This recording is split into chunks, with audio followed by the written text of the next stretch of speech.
Hey everybody, Lisa Suazo, Health and Wellness Coach here. I am here to share with you the first video in a three-part video series that I'm calling Eating for Energy. And the reason I'm posting this video series is because I work with a lot of women, and oftentimes I work with young professional women who are also moms. And one of the things I hear over and over again is that they are just so exhausted, tired, depleted, and have no energy.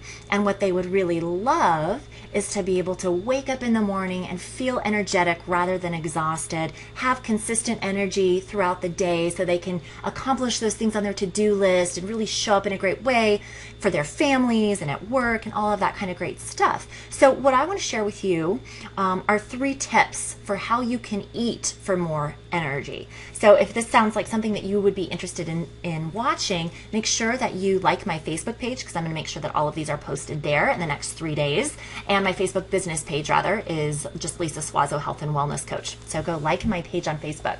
Now, this first tip is actually like 3 tips built in one. So this is a good video. It's a little longer than the others. But my first tip is to eat whole, clean foods in a balanced combination every 2 to 3 hours.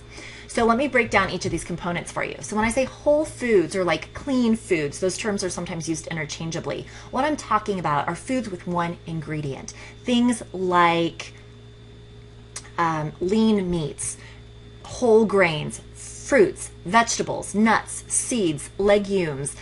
And these are the foods that have the most nutrition. These are what your body was meant to consume and what your body can get the maximum benefits out of. Now, as you know as well as I do, today people are so busy that we often will reach for whatever's convenient, right? Whether that be fast food, food from a restaurant, food in a box that we can pop into the microwave for 2 minutes and voila, there's lunch.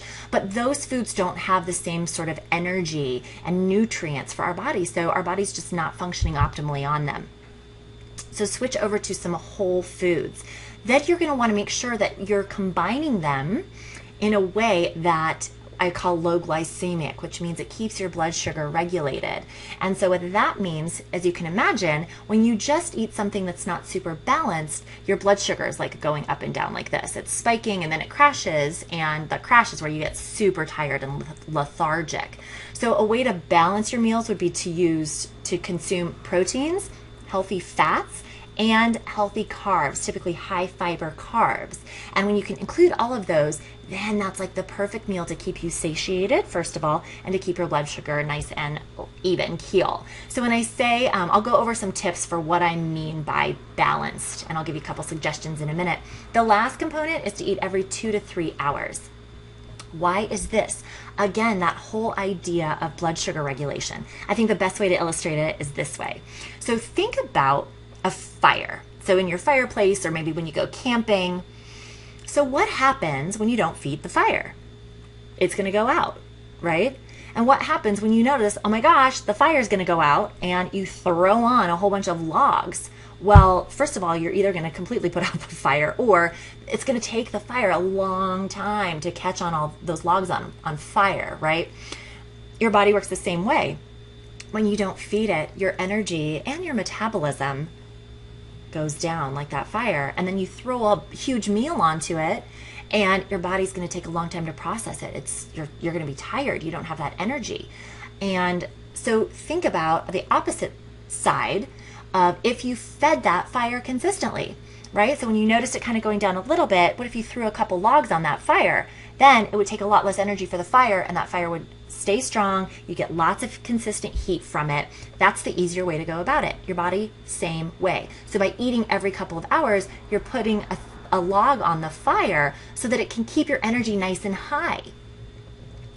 Now, what kinds of logs, right? So that balanced combination. You would want to do something like, instead of just eating an apple, if that's all you have time for, as a snack, maybe you want to do that with some almond butter or some almonds, so you get the protein and healthy fat combination with that carb and fiber, right? What about for lunch, you're going to have chicken and vegetables, but you still want some healthy fats to make that complete. So just you've got the fiber and carbs, you've got your protein. Maybe you want to saute those vegetables in some olive oil or add a half of an avocado or something like that, so you get those healthy fats. So you get the drill. That's going to be an important piece to keep your energy high. Okay, so that's the tip. Eat whole foods combined in a low glycemic way every 2 to 3 hours, and you will notice your energy getting so much higher. I had a client. She was this quintessential person, guys. I'll tell you this story really quickly. She was a super busy woman. She was a mom of one, a daughter, and she would go to work, very busy at work. So she would like skip lunch. She sometimes would like go the whole day without eating, and then she would come home and be like ravenous, and she would eat everything in the fridge. So not only is that terrible for her body from a metabolic state, right, her metabolism, but also she was grouchy, she was tired all day. So just by consciously shifting and eating every 2 to 3 hours more balanced meals, she said her energy, it was this huge noticeable shift in her energy, not to mention the fact that she would come home and she wasn't hungry like she was before. So it was just a great thing to do. So I encourage you to try out this tip for yourself. Video tomorrow will be tip number 2. We're going to be talking about the idea of fasting or intermittent fasting and how that can release some energy for your body. Also, if you feel like you need some more education around clean eating or whole foods, what that means, or you have been tired and depleted for a really long time and you think a detox or a reset for your body might be actually what the doctor ordered, then for you, I would really invite you to join the Clean Club. Next week, I'm starting with a group of women. We're going to do a group coaching cleanse together called the Clean Club. If you want more details about that, certainly message me and I'd be happy to give them all to you. As also, don't wait because we start next week, but also the next 5 people who message me from this video, I will also, who end up registering, I'll give you a 45-minute free private coaching session, which is a great value. So if that speaks to you, message me right now. All right, I'll talk to you tomorrow with tip number 2.